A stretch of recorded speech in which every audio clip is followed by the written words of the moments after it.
Hello everybody, it is the Story Fairy and I'm here to read you the second story of the day. And this is a story that we have really liked in our house. It's called Penelope Nuthatch and the Big Surprise. And it has a bunch of surprises in it, so listen up and we will talk a little bit as it goes along. If anything comes up that we want to talk about.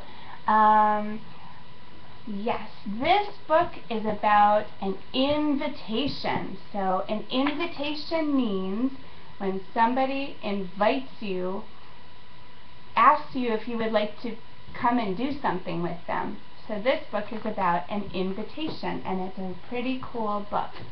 I'm not showing you pictures, so in your brain you can think about what the characters might look like to you and make a picture in your own brain. Mama, and that's what's so special. I know you still can, honey, and Noah's in the background, and Jana will probably come and sit next to Noah when she's done with her homework she's doing.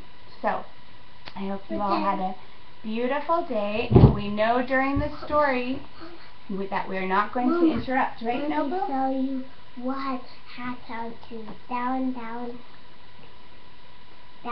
Thank you for showing me, Noah. Down, and down. Noah likes to look at every picture that's in the book and talk about everything that he sees, and that's one of the nice things about books. But when we're listening to the story, the most beautiful thing is to make a picture inside of your own head, and that helps you and your brain with listening skills. And listening skills are so important for children. It's so important to listen. Okay, Jana, you can come in, honey. One morning, Penelope Nuthatch received an invitation from her good friend Luther. It said, "Dear Penelope, Mr. Luther Crow requests your presence for an unforgettable surprise. I will pick you up today at 1 o'clock. Wonder what that surprise is. It's a water park. Don't tell them, Noah. Don't tell them what the surprise is. We're all wondering, what could the surprise be? Don't tell them, Noah. Penelope was so excited. She had never been anywhere unforgettable before, at least not that she could recall. What could Luther's surprise be? With her feathers still a-fluttering, she sat down to read the morning newspaper. An interesting ad caught her eye. And I said her feathers started fluttering, so she must be what kind of animal, everybody? A boy. A what? A boy. A what? A boy. Oh, maybe some kind of a bird. I don't know. But So, Woof was a penguin. the ad said... Woof was a penguin. Okay, honey. The ad said, the ballet will perform Swan Lake, and it's unforgettable. That's what the ad says. Noah, please don't interrupt. Did you guys know... Woof was a crow. Okay. Did you know that interrupting somebody is really, always not the nicest thing you can do? If you need to interrupt, you very quietly say, excuse me, and then interrupting is just fine. Excuse you, Noah. Okay, Penelope called Luther on the phone. I got your invitation, she said. She waited for him to say where he was going, but all Luther said was, it's going to be wonderful. Wonderful, she thought after she hung up the phone. Unforgettable. Penelope looked at the ad. Why, it had to be the ballet, Swan Lake. Yippee, she chirped. I've been dying to see Swan Lake. I better go get my feathers fluffed.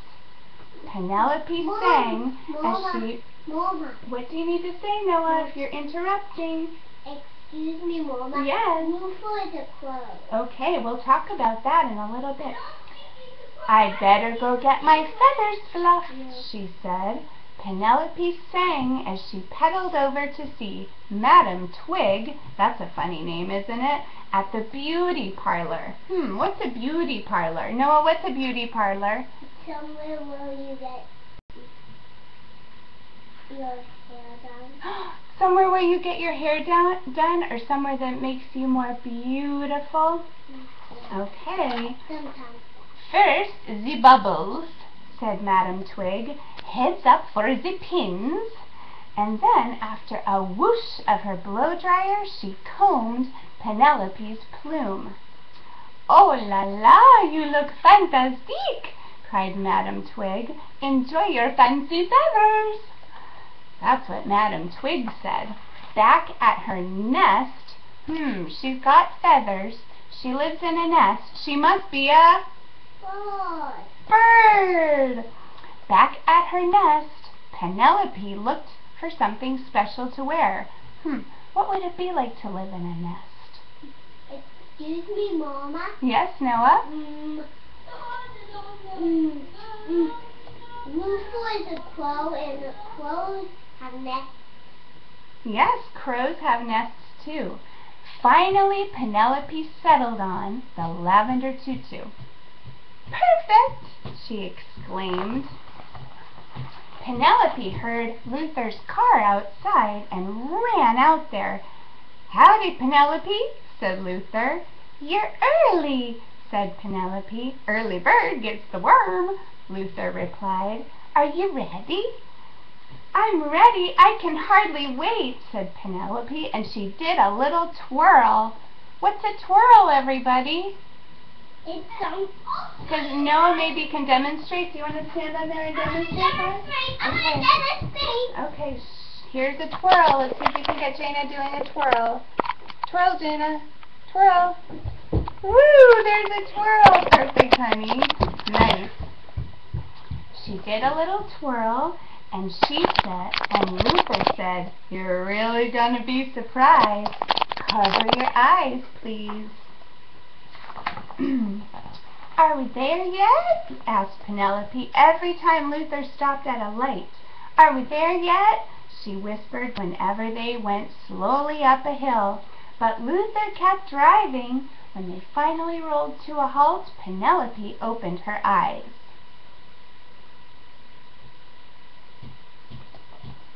Right, Noah? Just like that? When they were in front of a big sign. It said, "Welcome to Wet and Wild Water World." Yippee! said Luther, tossing up his hat. Isn't this a terrific surprise? Uh-oh, I hope Penelope thinks it's a terrific surprise, but we're not sure. Penelope was so disappointed that her feathers sagged. Let's try the bumper boats first, said Luther. I think you'd better go without me, said Penelope. As Luther splashed across the pond, Penelope fanned herself. My plume is melting, she thought. I wish I could find some shade. Poor Penelope, she thought she was going to the ballet, and Luther took her to a water park. Oh, she had to change everything in her mind, huh? That was not easy for her. Hop in and ride the waves, said Luther. It's a blast.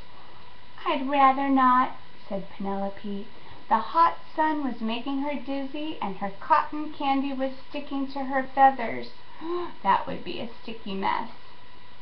You look hot, said Luther. Let's cool down on the octopus dunker. No, thank you, said Penelope. In that case, said Luther. Oh, there's a bright light at my face. In that case, said Luther, I'll buy you an ice cream cone. One strawberry birdseed crunch coming right up. But just as Luther bought the cone, a passing elephant crashed into him. The ice cream went flying. There's a big light on my face. Ah! I like it. Okay. Let's try this. Okay. Okay. The ice cream went flying and landed plop on Penelope's head. Luther looked at Penelope's sticky feathers and sour face. "I'm sorry you're not having any fun," he said. "I guess this wasn't a wonderful surprise. Maybe we should just go home." On their way out, they passed Penguin Point. A penguin was making an announcement. "And now for the star of our show, Medora Elephant is on the high dive." Cannonball!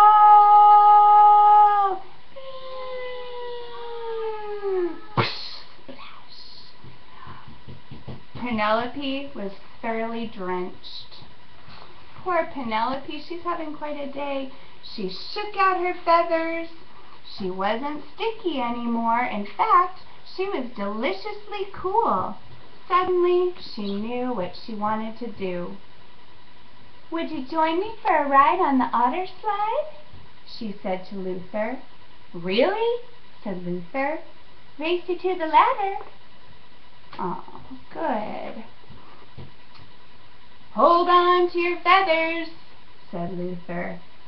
Splash! Can I hear you all say, splash? Penelope and Luther spent the rest of the day splashing, sliding, and of course, cannonballing until Luther got water in his beak and asked to be taken home. And the next week, Penelope had a surprise for Luther. What do you think it was? I know what it was. What do you think, Noah? Swan Lake. She took him to Swan Lake, the ballet, and that is the end of the story. And what can we learn from this story? Let's think about this. So, sometimes when you have a friend, you have a friend over for a play date or a playtime, and that friend wants to do something completely different than what you want to do, what's the best thing to do? Mama, just sit there and sulk? Or, you know what? You're interrupting me. You're interrupting. What do you say? Excuse me, Mama? Yes, honey. What's my homework? Oh, Noah wants to know what his homework is. Anyway, if your friend wants to do just a minute, Bob. Just a minute. If your friend wants to do something different than what you're doing, sometimes the best thing to do is just try it out too. You might learn something new. You might be pleasantly surprised. You might really enjoy it. Even if you think you want to play Barbies all day long, but your friend wants to play Fire Station, give Fire Station a try. Trying new things is fun, and you can always play Barbies another day. I send you love, my little friends, and I will see you soon, and I need to get Noah some homework. Have a good day. Is it a drawing homework?